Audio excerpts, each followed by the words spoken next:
7h16, encore une journée spéciale, Thomas. C'est la journée internationale de l'égalité de salaire entre hommes et femmes. Sur ce sujet-là, décidément, on n'y arrive pas. Finalement, faut-il se résigner, accepter la situation au lieu de perdre de l'énergie pour rien? C'est la question qui fâche de 7h15 sur Europe 1. Et pour y répondre, je reçois Laurence Parisot. Bonjour Laurence Parisot. Bonjour. Vous êtes aujourd'hui vice-présidente de l'IFOP et vous avez été évidemment pendant presque 8 ans la patronne du MEDEF. Alors ça fait des années et des années que l'on parle de l'inégalité de salaire homme-femme. Ça fait des années qu'on s'en désole. Ça fait des années que ça bouge pas ou peu. Là, ça va un tout petit peu mieux, semble-t-il. Pourquoi on n'y arrive pas? Pourquoi c'est si compliqué? Eh bien, on progresse, Thomas Soto. C'est une des nouvelles importantes révélées ce matin par une enquête du ministère des Affaires sociales. L'inégalité de salaire entre les hommes et les femmes s'est réduite au cours des 6 ou 7 dernières années. On est encore environ à 20% quand même, en moyenne. On est à 20%, on était à 27% en 2007, je crois. Donc c'est considérable comme réduction, presque 8 points. On entendait Ariane Lavrieux qui nous disait au rythme où on va, l'égalité homme-femme, ça sera pour 2040. Il va falloir être patiente, mesdames. Non, il n'est pas question d'être patiente. Bon, alors on fait quoi? Comme vous posiez la question, faut-il se résigner? Non. Il faut continuer à avancer sur la tendance que je viens d'évoquer. Il y a beaucoup de choses à faire. Peut-être qu'une des premières choses que je dirais ce matin, parce qu'on ne l'entend pas souvent, il faut d'abord que les femmes s'adressent aux femmes. Et je pense qu'il est important que de génération de femmes en génération de femmes, on raconte ce que chacune de ces générations a subi. Il faut que les jeunes filles soient au courant des actes de misogynie, des discours machistes, du sexisme qui peut exister, pour d'abord en être consciente le plus rapidement possible. Ça d'accord, pardon Laurence Parisot, mais je pense que les femmes sont les plus conscientes du problème. Le problème, non. c'est le patron qu'on va aller voir ce matin, à qui on va dire le problème, Thomas Soto, c'est la société. Si on considère justement que le problème est propre à l'entreprise, on progressera un peu, mais comme vous le disiez, beaucoup trop lentement. C'est un enjeu global.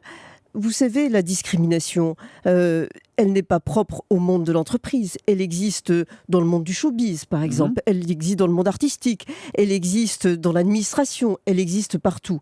C'est d'ailleurs pourquoi ce qui avait été envisagé pour éviter que la petite fille apprenne, si elle est bonne en maths ou en calcul, qu'elle peut être comptable alors que le petit garçon apprend, lui, qu'il peut être directeur financier, ce qu'on a caricaturé sous l'angle de la théorie des genres, c'est une bonne chose.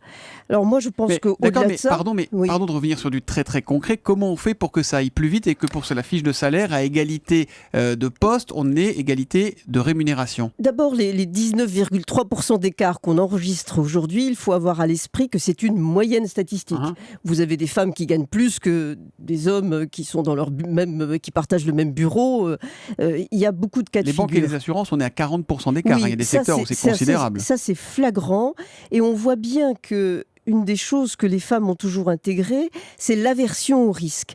Les métiers de la finance sont devenus des métiers à très haut risque et ce sont donc des métiers peu féminisés. Mais d'ailleurs, à très haut risque, jusqu'à prendre des risques absolument déraisonnables. Vous vous souvenez qu'on avait dit au moment de la chute de Lehman Brothers, que si ça avait été Lehman Sisters, peut-être que ça n'aurait pas été aussi grave. Les sœurs au lieu des frères, pour traduire, les filles au lieu des garçons. Mais il y a certainement, vous avez raison, des choses à faire en plus. Depuis un certain temps, je préconise, par exemple, d'instaurer un congé paternité. Un congé paternité rémunéré.